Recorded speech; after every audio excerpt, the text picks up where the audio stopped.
আসসালামু আলাইকুম। পঞ্চম শ্রেণীর শিক্ষার্থী বন্ধুরা, আজকে ডাব্লিউএস কোশ্চেন্স তৈরি করার 5টি ধারাবাহিকতা নিয়ে আলোচনা করব। পুরো আলোচনার সঙ্গেই থাকবে।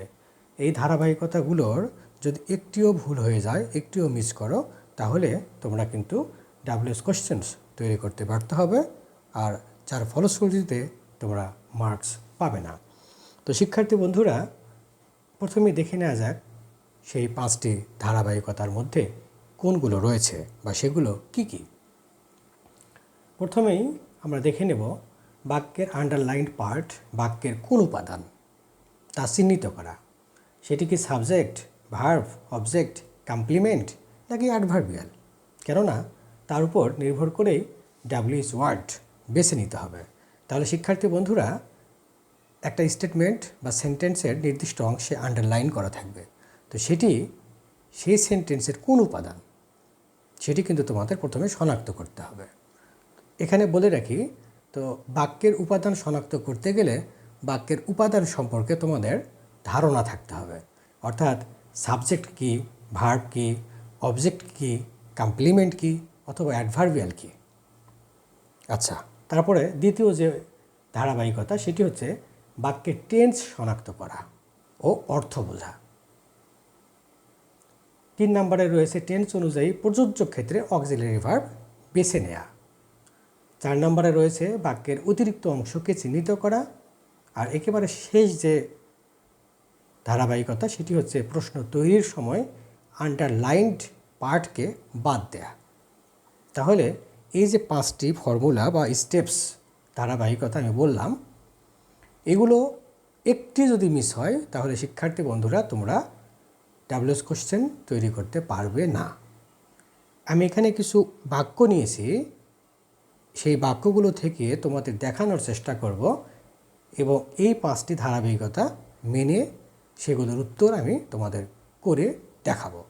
তাহলে শিক্ষার্থী বন্ধুরা চলে যাচ্ছি প্রথম বাক্যে। আচ্ছা, এখানে প্রথম যে বাক্যটি দেখো, ফাতিহা ইজ ফ্রম কিশোরগঞ্জ। আমরা এই বাক্যের আন্ডারলাইন্ড পার্ট দেখতে পাচ্ছি ফাতিহা। তো আমাদের প্রথম নিয়ম অনুযায়ী যেখানে বলা হচ্ছে আন্ডারলাইন্ড পার্টকে শনাক্ত করতে হবে, সেটি বাক্যের কোন উপাদান। শিক্ষার্থী বন্ধুরা, এখানে আমরা দেখতে পাচ্ছি ফাতিহা হচ্ছে এই সেন্টেন্সের সাবজেক্ট। তাহলে 1 নম্বর ধারাবাহিকতা আমরা জেনে ফেললাম। তারপরে 2 নম্বরে যেটি বলা হচ্ছিল একটু দেখে নিই, বাক্যের টেন্স শনাক্ত করা। তো শিক্ষার্থী বন্ধুরা, আমরা শনাক্ত করলাম এখানে ইজ রয়েছে। জি, এখানে আমরা ইজ দেখতে পাচ্ছি। আচ্ছা, এই যে এখানে ইজ রয়েছে, তো ইজ রয়েছে তাতে আমরা বুঝতে পারলাম এটা প্রেজেন্ট ইনডেফিনিট টেন্স। কারণ ইজের পরে যদি এখানে একটা ভার্ব থাকতো এবং তার সাথে আইএনজি যুক্ত থাকতো তাহলে আমরা বুঝতাম সেটি প্রেজেন্ট কন্টিনিউয়াস। তো এখানে ইজের পরে প্রিপজিশন বসেছে বিধায় আমরা বুঝতে পারছি এটি প্রেজেন্ট ইনডেফিনিট টেন্স। আচ্ছা, এখন যেহেতু আমরা টেন্স শনাক্ত করলাম এবং এখন 3 নাম্বার যে কাজটি সেটি হচ্ছে আমাদের এখন অর্থ বুঝে নিতে হবে। ফাতিহা ইজ ফ্রম কিশোরগঞ্জ, তাহলে ফাতিহা এসেছে কিশোরগঞ্জ থেকে, তাহলে আমরা অর্থ বুঝে নিলাম। এখন বাক্যের অতিরিক্ত অংশকে আমরা চিহ্নিত করব। তো এখানে দেখা গেল বাক্যের অতিরিক্ত অংশ আমরা এখন এখানে পাচ্ছি না। অতিরিক্ত অংশ প্রশ্ন তৈরি করবার সময় আমরা অতিরিক্ত অংশ খুঁজে পাব। আচ্ছা, এখন প্রশ্নটা করব কিভাবে। ফাতিহা যেহেতু এখানে বাক্যের সাবজেক্ট, তো আমরা গত আলোচনায় দেখেছিলাম বা তোমরাও জানো, বাক্যের সাবজেক্ট আন্ডারলাইন্ড হলে অর্থাৎ তাকে কেন্দ্র করে প্রশ্ন তৈরি করার সময় আমাদের হু দ্বারা প্রশ্ন করতে হয়। তাহলে ফাতিহার পরিবর্তে এখানে হু ব্যবহার করা হয়েছে। শিক্ষার্থী বন্ধুরা, তোমরা জানো আমার গতকালের যে আলোচনা সেখানে আমি স্পষ্ট বলেছি যে সাবজেক্টকে প্রশ্ন করা খুব সহজ, কারণ সাবজেক্টের পরিবর্তে হু অথবা হোয়াট বসিয়ে, সাবজেক্টের পরিবর্তে হু হোয়াট বসিয়ে সাবজেক্টের পর থেকে একেবারে শেষ পর্যন্ত সকল অংশ এখানে বসিয়ে দিলেই হয়ে যায়। তাহলে দেখো, ইজ ফ্রম কিশোরগঞ্জ, এখানে ইজ ফ্রম কিশোরগঞ্জ আমরা বসিয়েছি এবং শেষে প্রশ্নবোধক চিহ্ন দিয়েছি। তাহলে এটি গেল সাবজেক্টকে কেন্দ্র করলে কিভাবে প্রশ্ন করতে হয়। আচ্ছা, এখন আমরা দ্বিতীয় বাক্যটি পড়ে নেব। আ ফেন্স এনক্লোজেস দি গার্ডেন। তো শিক্ষার্থী বন্ধুরা, এখানে দ্য গার্ডেন বা দি গার্ডেন এটি হচ্ছে বাক্যের অবজেক্ট, অর্থাৎ এই এনক্লোজ ভার্বের অবজেক্ট। তোমাদের জানতে হবে বাক্যের অবজেক্ট বা ভার্বের অবজেক্ট কীভাবে শনাক্ত করতে হয়। তো তোমরা জানো অবজেক্টকে প্রশ্ন করতে হোয়াট ব্যবহার করতে হয়।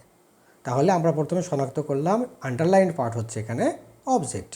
অবজেক্টকে প্রশ্ন করার জন্য আমরা হোয়াট ব্যবহার করেছি। তাহলে এখন টেন্স শনাক্ত করার বিষয়, এই টেন্সটি আমরা শনাক্ত করব আফেন্স এনক্লোজেস। দেখো আফেন্স এই দুটো মিলে subject, third person singular number, enclose ভার্বের সঙ্গে এজ যুক্ত হয়েছে, তার মানে এটা হচ্ছে প্রেজেন্ট ইনডেফিনিট টেন্স। আর সাবজেক্ট যেহেতু থার্ড পারসন সিঙ্গুলার নাম্বার ছিল, যার কারণে এখানে অক্সিলারি ভার্ব ডাজ নেওয়া হয়েছে। তো শিক্ষার্থী বন্ধুরা, যেমনটি উপরে আমি এই যে বলেছি, বাক্যের টেন্স শনাক্ত করা ও অর্থ বোঝা, টেন্স অনুযায়ী প্রযোজ্য ক্ষেত্রে অক্সিলারি ভার্ব বেছে নেওয়া। অর্থাৎ যদি টেন্স শনাক্ত করতে না পারো তাহলে অক্সিলারি ভার্ব ধরতে পারবে না, বেছে নিতে পারবে না। তাহলে এটা প্রেজেন্ট ইনডিফিনিট টেন্স, এটা বুঝতে পারবার কারণেই কিন্তু এখানে ডাজ অক্সিলারি ভার্বটা বেছে নিতে পারা গেছে। তাহলে দেখো হোয়াট দ্বারা প্রশ্ন করার যে পদ্ধতি বা সেটির যে স্ট্রাকচার, সেটিতে আমি গতকাল দেখেছি হোয়াটের পরে অক্সিলারি ভার্ব বসবে, তারপরে প্রদত্ত বাক্যের সাবজেক্ট বসবে, মেইন ভার্ব বসবে, তারপরে অতিরিক্ত অংশ যদি থাকে তাহলে সেটিকে বসাবো। আচ্ছা, তাহলে দেখো হোয়াট বসেছে, অক্সিলারি ভার্ব ডাজ বসেছে, আফেন্স এই যে এখানে সাবজেক্ট বসেছে, এনক্লোজ এখানে মেইন ভার্ব বসিয়েছি এবং এই বাক্যে কোনো অতিরিক্ত অংশ নেই, যার কারণে আমরা এখানে প্রশ্নবোধক চিহ্ন দিয়েছি। আচ্ছা, এবার শিক্ষার্থী বন্ধুরা দেখব 3 নাম্বার যে সেন্টেন্স, সেটি the garden gives joy to the students. শিক্ষার্থী বন্ধুরা খেয়াল করো, দি গার্ডেন গিভস জয়, এখানে জয় এটিও কিন্তু অবজেক্ট, এবং বলে রাখি এই বাক্যে কিন্তু দুটি অবজেক্ট রয়েছে। The garden gives joy to the students, অর্থাৎ এই বাগান আনন্দ দেয় শিক্ষার্থীদের। কী দেয়? আনন্দ দেয়। কাকে দেয়? শিক্ষার্থীদেরকে। আচ্ছা, তাহলে প্রথম নিয়ম অনুযায়ী জয় এটা হচ্ছে অবজেক্ট, এটা আমাদের প্রথমে শনাক্ত করতে হবে। তারপর টেন্স শনাক্ত করি, গিভস আছে অর্থাৎ ভার্বের সাথে এস। তোমরা অনেকেই এই ফর্মুলা অ্যাপ্লাই করো যে এস দেখলেই বা ইএস দেখলে তোমরা প্রেজেন্ট ইনডেফিনিট ধরে রাখো। আচ্ছা, ধরলাম এটা প্রেজেন্ট ইনডেফিনিট টেন্স। আচ্ছা, তারপরে এখন আমরা অর্থ বোঝার চেষ্টা করব। দি গার্ডেন মানে বাগানটি, গিভ মানে দেয়, জয় মানে আনন্দ, কাদেরকে দেয়? শিক্ষার্থীদেরকে দেয়। তাহলে আমরা অর্থ বের করতে পারলাম। এখন যেহেতু এটা অবজেক্ট, অবজেক্টকে প্রশ্ন করতে হোয়াট ব্যবহার করতে হয়েছে। এখন অক্সিলারি ভার্ব ডাজ বসেছে, তারপরে সাবজেক্ট দ্য গার্ডেন বসেছে, এই যে ভার্বের বেজ গিভ বসেছে, তারপরে অতিরিক্ত অংশ, এখানে দেখো অতিরিক্ত অংশ টু দ্য স্টুডেন্টস। আচ্ছা, তো শিক্ষার্থী বন্ধুরা একটু খেয়াল করো, এই বাক্যটিকে আমি কিন্তু সেন্টেন্স 4এও কিন্তু নিয়েছি, খেয়াল করো। এখানে কিন্তু প্রশ্ন আমি করব টু দ্য স্টুডেন্টসকে কেন্দ্র করে। এখানে একটা মজার বিষয় আছে, সেটি হচ্ছে দেখো the garden gives joy to the students. আচ্ছা, এই জয় এটা অবজেক্ট ছিল, টু দ্য স্টুডেন্টস বা শুধু দি স্টুডেন্টস এটি কিন্তু অবজেক্ট। তো এখানে জয় হলো বস্তুবাচক অবজেক্ট, আর এখানে দ্য স্টুডেন্টস হচ্ছে ব্যক্তিবাচক অবজেক্ট। তো মজার বিষয় হলো বস্তুবাচক অবজেক্টকে প্রশ্ন করার সময় আমরা হোয়াট ব্যবহার করি, কিন্তু মানুষ অর্থাৎ ব্যক্তি যদি অবজেক্ট হয়ে যায় তাহলে আমরা হু দ্বারা প্রশ্ন করি। এর পরিবর্তে অবশ্য হুম ব্যবহার করা যায়, তবে আধুনিক ইংরেজিতে হুম এর প্রচলন নাই বললেই চলে, তোমরা হু ব্যবহার করবে। তাহলে হু এর পরে আমাদের যথারীতি অক্সিলারি ভার্ব ডাজ ব্যবহার করেছি, সাবজেক্ট দ্য গার্ডেন ব্যবহার করেছি, ভার্বের বেস ব্যবহার করেছি, এখন অতিরিক্ত অংশ জয়। এখন তোমাদের বলি টু, যখন দেখবে যে ভার্বের পরে অবজেক্ট এবং তারপরে যদি টু থাকে, অর্থাৎ রিসিভার, রিসিভার মানে যে কোনো কাজ গ্রহণ করে, তাহলে আনন্দটা কারা গ্রহণ করে? শিক্ষার্থীরা। ইংরেজি ভাষায় একে রিসিভার বলা হয়। তো এই রিসিভারের ক্ষেত্রে যে প্রিপোজিশন থাকে বাক্যের শেষে কিন্তু সেই প্রিপোজিশনটি তোমাদের বসিয়ে দিতেই হবে। আর এটা যদি টু এই প্রিপোজিশনটি এখানে যদি না দাও তাহলে ইনকারেক্ট হবে, আর যার ফলশ্রুতিতে একটা বিগ ক্রোচ তোমরা পেয়ে যাবে। এবার দেখা যাচ্ছে বন্ধুরা, তাহলে আমরা সাবজেক্ট দেখলাম, অবজেক্ট দেখলাম, এখন আমরা কমপ্লিমেন্টকে কিভাবে বুঝতে পারবো এবং কমপ্লিমেন্ট থাকলে কিভাবে প্রশ্ন করতে হয়। আচ্ছা দেখো, এর হ্যান্ড ইজ থার্স্টি, তাহলে এই থার্স্টি শব্দটা কমপ্লিমেন্ট। এখানে তোমাদের বলি কমপ্লিমেন্ট আসলে কি। শোনো, যখন লিঙ্কিং ভার্ব অর্থাৎ বি ভার্বগুলো যেগুলো আছে, এর পাশাপাশি আরও কিছু ভার্ব আছে, এদের পরে যখন নাউন অথবা অ্যাজেক্টিভ বসে যখন সাবজেক্টের পরিচয় বা তার একটা অবস্থা প্রকাশ করে, সেই ধরনের শব্দগুলোকে কমপ্লিমেন্ট বলা হয়। তোমরা মনে রাখবে, কমপ্লিমেন্ট কেবলমাত্র নাউন এবং অ্যাজেক্টিভ হয়ে থাকে। পরিচয় প্রকাশের জন্য নাউন আর অবস্থা প্রকাশের জন্য অ্যাজেক্টিভ। এটি তোমরা এখনই খাতায় নোট করে রাখবে। আচ্ছা, তাহলে দেখো, এরকম কমপ্লিমেন্ট যদি অ্যাজেক্টিভ হয় তাহলে শিক্ষার্থী বন্ধুরা হাউ দ্বারা প্রশ্ন করতে হবে, কারণ এটা হচ্ছে এরহান তৃষ্ণার্ত। তো এরহান কেমন, তার একটা অবস্থা স্টেট বোঝাচ্ছে, তো সেই কারণে এখানে হাউ দ্বারা প্রশ্ন করতে হবে। তো হাউ দ্বারা প্রশ্ন করার পর এই যে লিঙ্কিং ভার্ব ইজ এখানে বসেছে, তারপর সাবজেক্ট বসেছে এবং এইখানে অতিরিক্ত কোনো অংশ নেই। এবার আরেকটা কমপ্লিমেন্ট আমি তোমাদের দেখাবো। এইখানে একটু দেখি শিক্ষার্থী বন্ধুরা, Ryan is a student of class 5। এখানে দেখো স্টুডেন্ট অফ ক্লাস 5, এটা গোটাটা মিলে কিন্তু নাউন ফ্রেজ, অর্থাৎ গোটাটা মিলে জাস্ট একটা নাউনের কাজ করছে। তো কি হচ্ছে এখানে, রায়ানের পরিচয় দিচ্ছে। তাহলে আমি তোমাদের কেবলমাত্র বললাম কমপ্লিমেন্ট, পরিচয় এবং অবস্থা প্রকাশ করে সাবজেক্টের। এখানে আরেকটু বলে রাখি, শুধু কমপ্লিমেন্ট সাবজেক্টকে নির্দেশ করে এমন না, অবজেক্টকেও কমপ্লিমেন্ট নির্দেশ করে। অর্থাৎ কমপ্লিমেন্ট দুই ধরনের, সাবজেক্টিভ কমপ্লিমেন্ট অথবা সাবজেক্ট কমপ্লিমেন্ট, আর একটা হচ্ছে অবজেক্ট কমপ্লিমেন্ট। তো এখানে এটা সাবজেক্ট কমপ্লিমেন্ট, কারণ রায়ানের পরিচয় দেওয়া হচ্ছে। রায়ান হলো একজন শিক্ষার্থী 5ম শ্রেণীর। তাহলে এইখানে আমরা এখন গতকালের আলোচনায় আমি তোমাদের দেখিয়েছিলাম পেশা, পরিচয় কিংবা সাধারণ বিষয় জানতে আমরা হোয়াট দ্বারা পরিচয় করি। তো রায়ানের পরিচয় হলো সে 5ম শ্রেণীর শিক্ষার্থী। তো এইরকম কারো পরিচয় প্রকাশ করার ক্ষেত্রে বা জানতে চাওয়ার ক্ষেত্রে আমরা হোয়াট দ্বারা প্রশ্ন করব। দেখো, হোয়াট ইজ রায়ান, আমি ভুল করে এখানে অবশ্য কী বলে প্রশ্নবোধক চিহ্নটি দিইনি। তাহলে দেখো, হোয়াট ইজ রায়ান, রায়ান কি অথবা রায়ান কে। তো এবার তোমরা নিশ্চয়ই বুঝতে পেরেছ যে আন্ডারলাইন্ড পার্ট শনাক্ত করতে পারা কতটা জরুরি। এবার যাচ্ছি পরের অংশে। দেখো number 7, Rupa is waiting for the library card.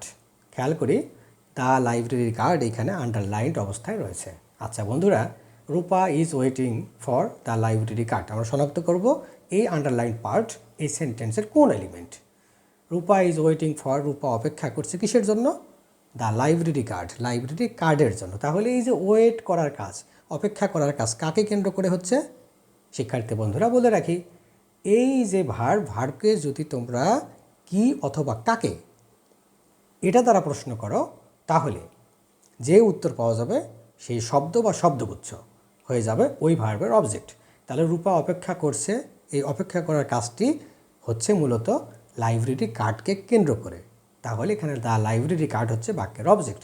তোমরা জানো বাক্যের অবজেক্টকে প্রশ্ন করার ক্ষেত্রে আমরা হোয়াট দ্বারা প্রশ্ন করি।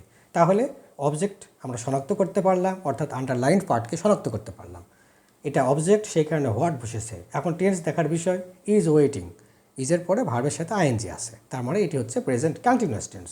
সেই কারণে আমরা এখানে অক্সিলারি ভার্ব দিয়েছি। এখানে একটু বলে রাখি, অক্সিলারি ভার্ব শুধুমাত্র তোমাদের দুইটি টেন্সে থাকবে না, একটি হচ্ছে প্রেজেন্ট ইনডিফিনিট আর একটি হচ্ছে পাস্ট ইনডিফিনিট, আর বাকি সকল ক্ষেত্রে অক্সিলারি ভার্ব দেয়াই থাকবে। সো এখানে তোমাদের কঠিন কিছুই নাই। তারপরে সাবজেক্ট এখানে রূপাকে বসিয়ে আমি দিয়েছি, তারপরে ভার্বের যে রূপ অর্থাৎ কন্টিনিউয়াস ফর্মে এবং পারফেক্ট ফর্মে, এইগুলোতে খুব মজা, এইগুলোতে ভার্বের বেজ লাগে না, যেমন ভার্ব থাকে তেমনই বসিয়ে দিতে হয়। আচ্ছা, তাহলে হোয়াট ইজ রূপা ওয়েটিং। এখন তোমরা বলতে পারো এই ফরটা কেন এসেছে, তোমাদের বলি, যে সকল ভার্বের পরে যদি প্রিপোজিশন থাকে অর্থাৎ গ্রুপ ভার্ব, তো এইরকম ক্ষেত্রে এই প্রিপোজিশনটিকে ভার্বের পরে কিন্তু অবশ্যই বসিয়ে দিতে হবে। এখন আরেকটি তথ্য তোমাদের দিয়ে রাখি, এখানে ফর যদি আন্ডারলাইন্ড হয়েও যেত তারপরে এখানে ফর দিতে হতো। অর্থাৎ কেন বললাম, কারণ আমরা তো ইতিমধ্যেই জেনেছি যে আন্ডারলাইন্ড পার্টকে বাদ দিতে হয়। তো ফর বা প্রিপোজিশন যদি কখনো আন্ডারলাইন্ড পার্টের অংশ হয়ে যায়, তারপরেও সেই প্রিপোজিশনকে তোমাদের এখানে শেষে বসিয়ে দিতে হবে। এখানে ফর হোয়াট মানে হলো কিসের জন্য, কিন্তু প্রশ্নবোধক বাক্য তৈরি করার নিয়ম অনুযায়ী ডাব্লিউএইচ ওয়ার্ডের আগে আর কারো থাকবার যোগ্যতা নেই, সেই কারণে প্রিপোজিশনটি এখানে থাকবার কথা, কিন্তু তাকে সবার শেষে বসিয়ে দেওয়া হলো। তোমরা যখন প্রিপোজিশন শিখবে সেখানে গিয়ে দেখবে ডিট্যাচড প্রিপোজিশন নামে একটা ক্লাস বা শ্রেণী আছে, অর্থাৎ স্থানচ্যুত প্রিপোজিশন। ওর জায়গা ছিল এইখানে, ওকে এইখান থেকে তুলে এইখানে রিপ্লেস করা হয়েছে। তো সুতরাং এটা হলো ডিট্যাচড প্রিপোজিশন, তোমরা মনে রাখবে। তাহলে বন্ধুরা নিশ্চয়ই এটা বুঝতে পেরেছ। যাচ্ছি এখন আরেকটি খুবই সুন্দর তথ্য তোমাদের দিতে পারবো আশা করি। সেটি হচ্ছে, দেখো, they have come to the library to read books. To read books বন্ধুরা, টু রিড বুকস তোমাদের বলে রাখি, এটা হচ্ছে অ্যাডভার্বিয়াল। অ্যাডভার্বিয়াল মানে কিছুই না, যে অংশ, বাক্যের যে অংশ সময়, স্থান, কারণ, লক্ষ্য, উদ্দেশ্য এইগুলা বোঝাবে, সেগুলোই হয়ে যাবে একেবারেই অ্যাডভার্বিয়াল। মানে জাস্ট এগুলো অ্যাডভার্ব ফ্রেজ বা অ্যাডভার্বের কাজ করে। এখানে একটা কারণ বোঝানো হচ্ছে, দেখো, বা উদ্দেশ্য বোঝানো হচ্ছে। কীভাবে? They have come to the library to read books. তারা লাইব্রেরিতে এসেছে কেন? টু রিড বুকস, বই পড়তে। আরেকটা কথা বলে রাখি, টু প্লাস ভার্বের বেস ফর্ম, এটাকে বলা হয় ইনফিনিটিভ। আর ইনফিনিটিভের পরে যদি আরও কিছু থাকে তাহলে সেইটাকে বলা হয় ইনফিনিটিভ ফ্রেজ। তো ইনফিনিটিভ কিংবা ইনফিনিটিভ ফ্রেজ এইগুলো উদ্দেশ্য, লক্ষ্য, কারণ এইগুলো মানে প্রকাশ করার ক্ষেত্রে ব্যবহার করা হয়ে থাকে। তাহলে এটা কারণ বোঝাচ্ছে। তাহলে দেখো, এই অ্যাডভার্বিয়ালটা আমরা বুঝতে পারলাম বিধায় কিন্তু হোয়াই ডাব্লিউএস ওয়ার্ডটি বেছে নিতে পেরেছি। কারণ এখানে যদি তোমরা কি অংশ এটা, অর্থাৎ এটা বাক্যের কোন এলিমেন্ট, এটা যদি বুঝতে না পারো তাহলে এখানে হোয়াই তোমরা কিন্তু নিতে পারবে না। এখন দেখা যাক আমাদের টেন্স শনাক্ত করবার সময়। এখানে হ্যাভ আমরা দেখতে পাচ্ছি এবং ভার্বের থার্ড ফর্ম রয়েছে। সো এটা প্রেজেন্ট পারফেক্ট টেন্স। সো এখানে আমরা হোয়াইয়ের পর অক্সিলারি ভার্ব হ্যাভ বসিয়েছি, সাবজেক্ট দিয়ে এসেছে। ভার্বের মজার বিষয় তোমাদের ইতিমধ্যেই বলেছি, শুধুমাত্র প্রেজেন্ট ইনডিফিনিট এবং পাস্ট ইনডিফিনিট এই দুইটার ক্ষেত্রে ভার্বের বেস ফর্ম বসবে, অক্সিলারি ভার্ব, তারপর সাবজেক্ট, তারপর বেস ফর্ম। আর বাকি সকল টেন্সের ক্ষেত্রে যে ভার্ব প্রদত্ত বাক্যে থাকবে সেই ভার্বকেই বসিয়ে দিতে হবে। তো মজার বিষয় হচ্ছে কাম কেম কাম, তাহলে এখানে থার্ড ফর্ম আমরা এখানে বসিয়ে দিলাম। এখানে কিন্তু বাক্যের অতিরিক্ত অংশ আছে, দেখো, to the library. Why have they come to the library, কেন তারা লাইব্রেরিতে এসেছে। নিশ্চয়ই বুঝতে পেরেছ। তো শিক্ষার্থী বন্ধুরা, এখানে আর একটি মজার বিষয়ে চলে যাচ্ছি। Sentence number 9, the students water the plants and remove the weeds regularly. আচ্ছা, এই অংশটা কি? এই অংশটা হচ্ছে একটা অ্যাডভার্বিয়াল, মানে সহজ করে বলে এটা সরাসরি একটা অ্যাডভার্ব। এটা অ্যাডভার্ব অফ ফ্রিকোয়েন্সি, অর্থাৎ কোনো কাজ কতবার হয় সেইটা বোঝানোর জন্য কিন্তু আমরা রেগুলারলি, এই যে তারপরে অলওয়েজ, এরকম অনেকগুলো আছে। তো এরকম শব্দ যদি আন্ডারলাইনড হয়, এগুলো হয়ে থাকে মূলত তোমাদের ক্লাস 5-এর লেভেলে, তাহলে কোনো কাজ কতবার হয়, অ্যাডভার্ব অফ ফ্রিকোয়েন্সি যদি আন্ডারলাইনড হয়, এটা যেহেতু অ্যাডভার্বিয়াল, সুতরাং তোমাদের হাওয়ের পরে অফেন শব্দটি অবশ্যই বসাতে হবে। হাউ অফেন, এই বাক্যটা প্রেজেন্ট ইনডিফিনিট টেন্স। কারণ দেখো, দ্য স্টুডেন্ট সাবজেক্ট ওয়াটার। আচ্ছা শিক্ষার্থীরা, তোমরা বলো তো এখানে ওয়াটার কি? ওয়াটার কিন্তু এখানে ভার্ব। ওয়াটার মানে এখানে পানি দেয়া, এটা নাউন না। তো ইংরেজি ভাষার খুব চমৎকার একটা বৈশিষ্ট্য বা চমৎকার একটি দিক হচ্ছে তার একটি করে ওয়ার্ড অনেকগুলো পার্ট অফ স্পিচ হিসেবে কাজ করতে পারে। তো এটা হলো একটা মজার বিষয়। তো এখানে যেহেতু সাবজেক্টের পরে তোমরা দেখতে পাচ্ছ ওয়াটার ভার্বটা রয়েছে একদম বেস ফর্মে। কেন? এই দ্য স্টুডেন্টস হচ্ছে থার্ড পারসন প্লুরাল নাম্বার। তো এটা প্রেজেন্ট ইনডিফিনিট হবার কারণে এখানে আমরা কিন্তু ডু নিয়েছি। তারপর দ্য স্টুডেন্ট সাবজেক্ট, এখন ভার্ব দেখো ওয়াটার, তারপর অতিরিক্ত অংশগুলো কি হচ্ছে? The plants and remove the weeds, এগুলো হচ্ছে অতিরিক্ত অংশ। নিশ্চয়ই বুঝতে পেরেছ। আচ্ছা, এবার খুব একটা মজার বিষয় তোমাদের দেখাবো, যে গতকালকের যে শিখিয়েছিলাম বা তোমাদের দেখিয়েছিলাম যে মাত্র 3টি ফর্মুলায় পৃথিবীর যত রকমের বাক্য আছে ইংরেজিতে লেখা সবগুলোকে তোমরা প্রশ্ন করতে পারবে। তার মধ্যে একটি ছিল যে নাউন গ্রহণ করবে, অর্থাৎ কিছু ডাব্লিউএস ওয়ার্ড রয়েছে তাদের পরে নাউন বসিয়ে আমাদের কাজ করতে হবে। আচ্ছা, এখানে দেখো, Fatiha's grandpa told her an interesting story. তো এখানে সাবজেক্ট হয়েছে ফাতিহাজ গ্র্যান্ডপা। তোমরা জানো যে সাবজেক্টের পরিবর্তে তো হু ব্যবহার করতে হয়। এখন তোমরা যদি বলে হু told her an interesting story, বাক্যটি সঠিক হবে বা প্রশ্নটি সঠিক হবে, কিন্তু সেটি তোমাদের খুব বেশি জ্ঞানের পরিচয় দেবে না। এখানে দেখো, তোমাদের গতকাল আমি বলেছিলাম ফাতিহাজ গ্র্যান্ডপা, এই সাবজেক্টটার মধ্যে কিন্তু পজিটিভ অ্যাডজেক্টিভ রয়েছে। দেখো, ফাতিহা এই নাউনের পরে অ্যাপোস্ট্রফি এস যুক্ত হয়েছে। তো কোনো প্রপার নাউনের পরে অ্যাপোস্ট্রফি এস যুক্ত করলে সেটা পজিটিভ হয়ে যায়, অর্থাৎ পজিটিভ অ্যাডজেক্টিভ হয়ে যায়, তারপর একটা নাউন বসে। তো এরকম পজিটিভ অ্যাডজেক্টিভ যদি থাকে তাহলে, মানে পজিটিভ অ্যাডজেক্টিভ প্লাস যদি নাউন থাকে, তাহলে সাবজেক্টের ক্ষেত্রে তোমরা হু ব্যবহার না করে হুজ, তারপর এই নাউনটাকে ব্যবহার করতে হবে। অর্থাৎ পজিটিভ অ্যাডজেক্টিভের পরে যে নাউন পাবে সেই নাউনকে হুজের পরে ব্যবহার করতে হবে। আচ্ছা, তাহলে হুজ গ্র্যান্ডপা, যেহেতু একই নিয়ম, অর্থাৎ হু দিয়ে করলে যেটা হতো, অর্থাৎ সাবজেক্টের ক্ষেত্রে একই নিয়ম, শুধু সাবজেক্টের জন্য ডাব্লিউএস ওয়ার্ড ব্যবহার করে বাকি অংশ সব একই রকম রেখে দিতে হবে। সেই কারণে টোল্ড হার ইন্টারেস্টিং স্টোরি বসেছে। আচ্ছা, এবার গেল আরেকটা বিষয়। মজার বিষয় হচ্ছে, দেখো, কিশোরগঞ্জ হ্যাজ 8 মিউনিসিপ্যালিটিস। আচ্ছা বন্ধুরা, বলো তো এই শব্দটি কোন ধরনের পার্ট অফ স্পিচ? এটি হচ্ছে অ্যাজেক্টিভ। তোমরা জানো, মনে রাখবে, অ্যাজেক্টিভ হলো নাউন বা প্রোনাউনের সংখ্যা বোঝায়। এদেরকে বলা হয় নিউমারাল অ্যাজেক্টিভ। নিউমারাল অ্যাজেক্টিভ আবার দুই ধরনের, একটা ডেফিনিট আর একটা হলো ইনডেফিনিট।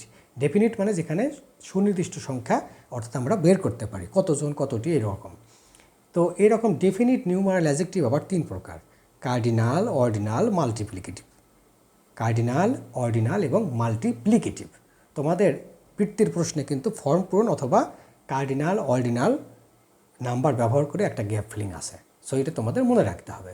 তো যেহেতু এটা সংখ্যা বোঝাচ্ছে এবং এটা গণনাযোগ্য সংখ্যা, মানে গণনযোগ্য, কাউন্টেবল, তাহলে এখানে আমরা হাউ মেনি ব্যবহার করব। তারপরে এই যে বলেছিলাম গতকাল যে হাউ মেনি বা হাউ মাসের পরে আমাদের নাউন বসাতে হয়। এই যে হাউ মেনি, তারপর নাউনটা হলো মিউনিসিপ্যালিটিস। তারপরে এই বাক্যটি হচ্ছে কোন বাক্য, কোন টেন্স? তোমরা সবাই বলছো হ্যাজ আছে, প্রেজেন্ট পারফেক্ট? অবশ্যই না। হ্যাজের পরে যদি এখানে ভার্বের থার্ড ফর্ম থাকতো তাহলে সেটা প্রেজেন্ট পারফেক্ট হয়ে যেত, কিন্তু এইটা হচ্ছে প্রেজেন্ট ইনডিফিনিট টেন্স। তাহলে এখানে এই জন্য ডাজ বসেছে। তারপরে কিশোরগঞ্জ সাবজেক্ট, আর এই হ্যাজ ভার্বের বেস ফর্ম হচ্ছে হ্যাভ। এটা তোমাদের জন্য একটু কনফিউজিং, কিন্তু মনে রাখতে হবে। আচ্ছা, এবার খুব মজার একটা বিষয় আসছে এবং তোমাদের সঙ্গে আমি একটা হাসির বিষয় শেয়ার করব। লিপি ইজ 11 ইয়ার্স ওল্ড। তাহলে এই যে 11 ইয়ার্স ওল্ড, এটা একটা অংশ। এই অংশ দ্বারা কি বোঝানো হচ্ছে? যে লিপির বয়স বোঝানো হচ্ছে। তো আমি ফেসবুক এবং একটা জায়গায় একটা অনেক বড় একটা মানে পেজ, মানে মানে হয়তো 1 লাখ কি 2 লাখ ফলোয়ার আছে। তো উনি এরকম শেখাচ্ছেন বয়সের নিচে দাগ থাকলে। আমি হাসতে হাসতে অস্থির হয়ে গেছি, 3 রাত ঘুমাতে পারিনি। বয়সের নিচে দাগ। আচ্ছা, শিক্ষার্থী বন্ধুরা এবং যারা গার্ডিয়ান আছেন, কাইন্ডলি খেয়াল করেন, 11 ইয়ার্স ওল্ড, 11 বছর বয়সী বা 11 বছর, 11 বছর বয়সী। তো এই 11 বছর বয়সী, এই শব্দটা কি বয়স? জি না, এটা হলো বয়স প্রকাশক শব্দ বা শব্দগুচ্ছ। তাহলে উনি বলেছেন এটাকে বয়স, বয়সের নিচে দাগ থাকলে। আচ্ছা বলেন তো আন্ডারলাইন, আন্ডারলাইনের কি ভালো বাংলা? দাগ। দাগ মানে হচ্ছে স্পট, মার্ক। আন্ডারলাইন মানে হচ্ছে নিম্নরেখা।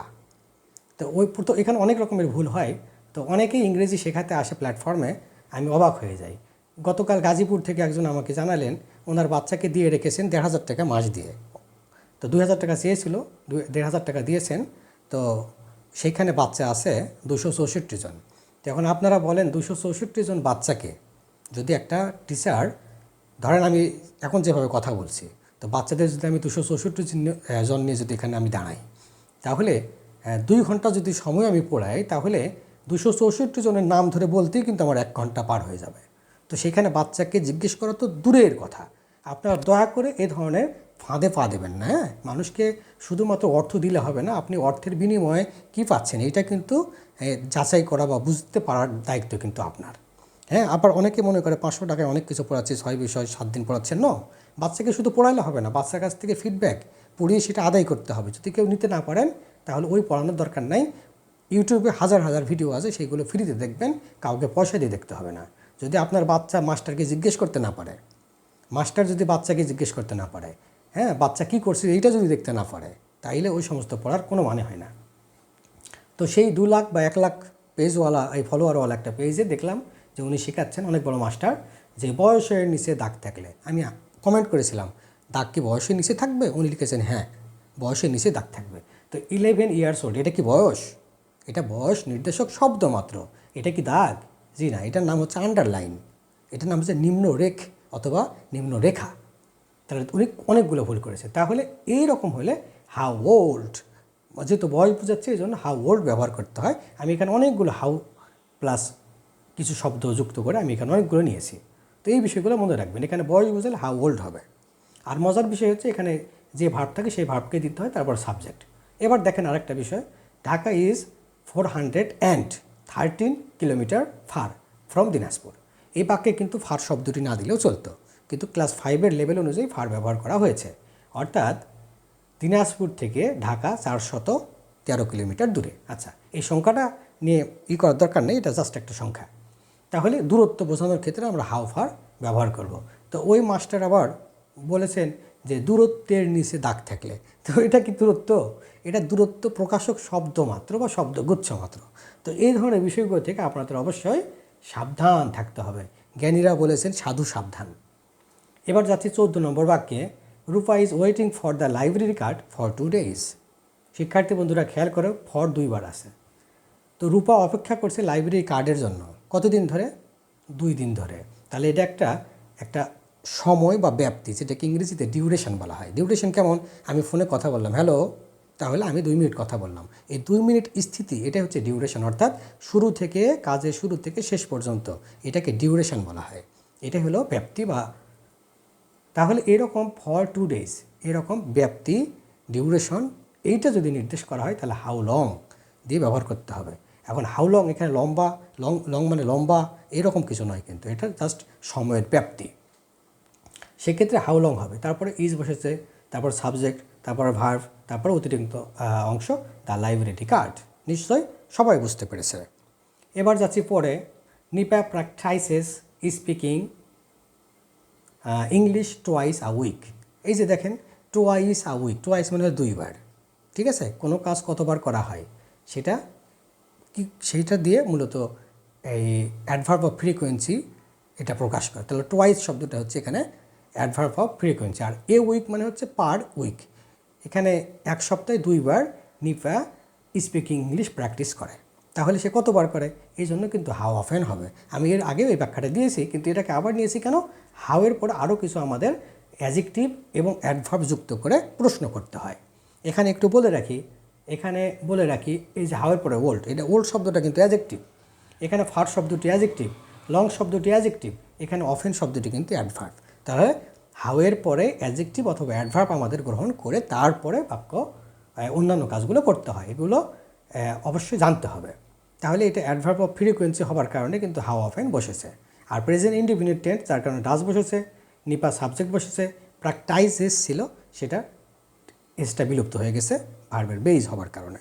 যাচ্ছি আরেকটা সেই পেজের কোটেশন আবার টানবো, আবার আমার হাসি বের হবে। দ্য বয় ইজ 6 ফিট টল, আমি কিন্তু তার বাক্যগুলো নিইনি।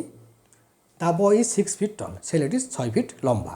তো উনি বলছেন যে উচ্চতার নিচে দাগ থাকলে, আচ্ছা বলেন তো এখানে কি উচ্চতা আছে?